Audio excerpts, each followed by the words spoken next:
ہر ایک کو مدد کے لیے اللہ نے نسخہ بتایا ہے، وَاسْتَعِينُوا بِالصَّبْرِ وَالصَّلَاةِ وَإِنَّهَا لَكَبِيرَةٌ إِلَّا عَلَى الْخَاشِعِينَ۔ مدد حاصل کرنے کے لیے دو ٹول ہیں، دو نسخے ہیں تمہارے ہاتھ میں، ایک صبر ہے اور ایک نماز ہے۔ جب تم نماز پڑھتے رہو گے اور صبر کرتے رہو گے تو اس کے ذریعے سے اللہ تعالیٰ مدد عطا کر۔ لہذا صبر کا معنی تو ہے ڈٹے رہنا، اس پہ بڑی تفصیل سے ہمیشہ گفتگو ہوتی رہتی ہے، میں صرف اس کا خلاصہ عرض کر دیتا ہوں۔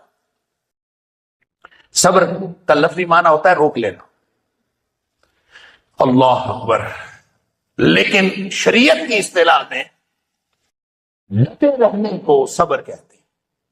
اصل میں اس کے لغوی معنی کے ساتھ تعلق یہ ہے کہ ہر سچویشن کے اندر، جس طرح کی بھی سچویشن ہو، اس سچویشن میں انسان کے اندر ایک فطری تقاضا پیدا ہو، صورتحال میں انسان کے اندر ایک فطری تقاضا پیدا، کیونکہ وَنَفْسٍ وَمَا سَوَّاهَا فَأَلْهَمَهَا فُجُورَهَا وَتَقْوَاهَا، اس کو اللہ نے بناتے وقت اس میں نیکی کا مادہ بھی رکھا ہے، برائی کا مادہ بھی رکھا ہے، لہذا ہر سچویشن کے اندر ایک تقاضا پیدا ہوتا ہے۔ اس تقاضے کو، جو فطری تقاضا ہر انسان کے اندر پیدا ہوتا ہے، اس کو اس لیے روک لینا کہ اللہ اور اس کے رسول صلی اللہ علیہ وسلم کی مرضی یہ نہیں ہے، اللہ اور اس کے رسول صلی اللہ علیہ وسلم کے حکم کی وجہ سے ہر سچویشن میں اس فطری تقاضے کو روک لینا، یہ صبر ہے۔ اس لیے صبر کبھی چھلانگے لگا دینا صبر ہوتا ہے، کبھی روک لینا صبر ہوتا ہے۔ شدید غم ہو تو مباہلہ کرنے کو دل کرتا ہے، مباہلہ نہ کرنا صبر ہے۔ شدید خوشی میں پھر انسان کا چیخ و پکار کر کے لوگوں کو اپنی طرف متوجہ کرنے کا دل کرتا ہے، کوئی بھنگڑی کرنے کا دل کرتا ہے، کوئی ناچ گانے کا دل کرتا ہے، نہیں کرنا، اس لیے کہ اللہ اور اس کے رسول صلی اللہ علیہ وسلم کے حکم کے خلاف ہے، یہ صبر ہے۔ نماز پڑھنے کو دل نہیں کرتا، شدید سردی ہے، شدید گرمی ہے، موسم شدید ہے، وضو کرنے کو دل نہیں کرتا، گھر سے نکلنے کو دل نہیں کرتا، نکلنا ضروری ہے کیونکہ اللہ کے رسول صلی اللہ علیہ وسلم کا حکم ہے، یہ صبر ہے۔ کے بندے کاروبار میں فائدہ نہیں ہو رہا، جھوٹ بولے بغیر کاروبار نہیں چلتا، سچ پر ڈٹے رہنا صبر ہے۔ اس لیے کہ اللہ اور اس کے رسول صلی اللہ علیہ وسلم کا حکم ہے کہ جھوٹ بول کے کاروبار نہیں کرنا، سچ بول کے کاروبار کرنا۔ اللہ حاصل قیاس، پوری زندگی صبر ہے، پوری زندگی ڈٹے رہنا صبر ہے۔ اور اللہ فرماتا ہے وَاسْتَعِينُوا بِالصَّبْرِ وَالصَّلَاةِ، نماز اور صبر کے ذریعے سے اللہ کی مدد حاصل کرو۔ ساتھ فرما دیا وَإِنَّهَا لَكَبِيرَةٌ إِلَّا عَلَى الْخَاشِعِينَ، اوکھا کام ہے، مشکل کام ہے ہر وقت صبر کرنا۔ اس لیے علماء کرام نے صبر کی 3 قسمیں کی ہیں۔ صبر علی الطاعات، کہ اللہ اور اس کے رسول صلی اللہ علیہ وسلم کی اطاعت کے کام بھی صبر کے بغیر نہیں ہوتے، کرو گے تو صبر کرنا، اپنے آپ کو چکرنا پڑے گا، نفس سے لگام دینی پڑے گی، پھر جا کے کام ہوتا ہے، ایسے اس کے بغیر تو نہیں۔ گناہوں سے بچنا ہے تو الصبر عن المعصیات، تو جو معصیت کے کام ہیں، گناہ کے کام، ان سے رکنا کون سا آسان کام ہے؟ اس سے رکنے کے لیے بھی اپنے نفس کو جکڑنا پڑتا ہے۔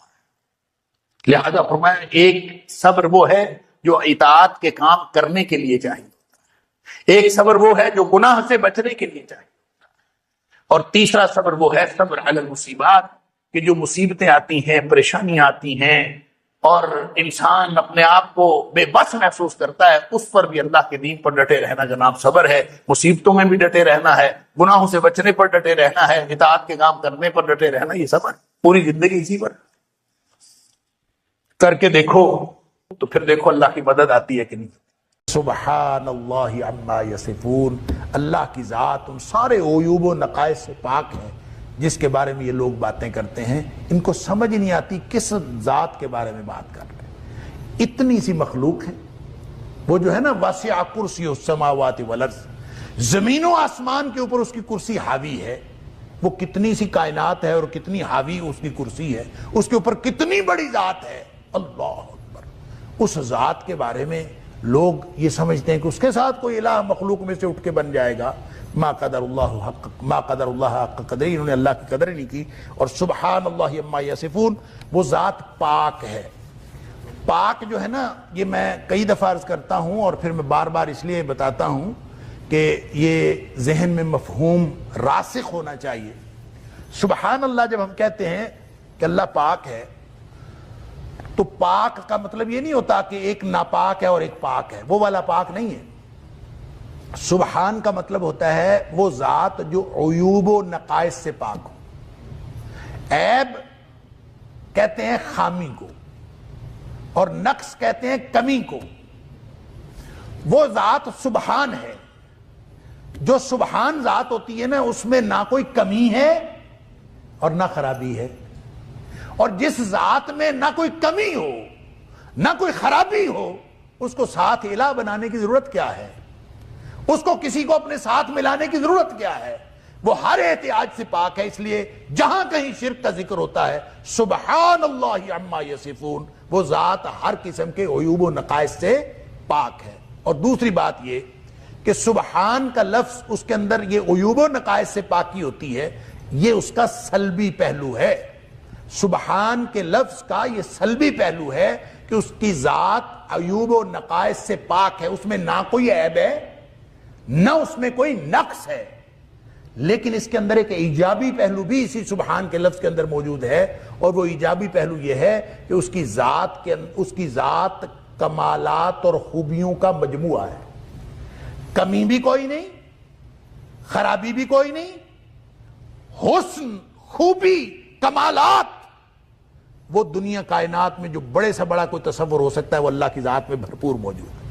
لہذا جب آپ سبحان کہتے ہیں نا، تو اس میں صرف یہ تصور نہیں آتا کہ وہ عیوب و نقائص سے پاک ہے، اس میں یہ تصور بھی شامل ہے کہ وہ کمالات کا بھی مجموعہ ہے، لہذا اس کو کس چیز کی ضرورت نہیں۔ فرمایا سبحان اللہ عما یصفون۔ یہ جو دنیا والے مشرک بکواس کرتے ہیں، ان سب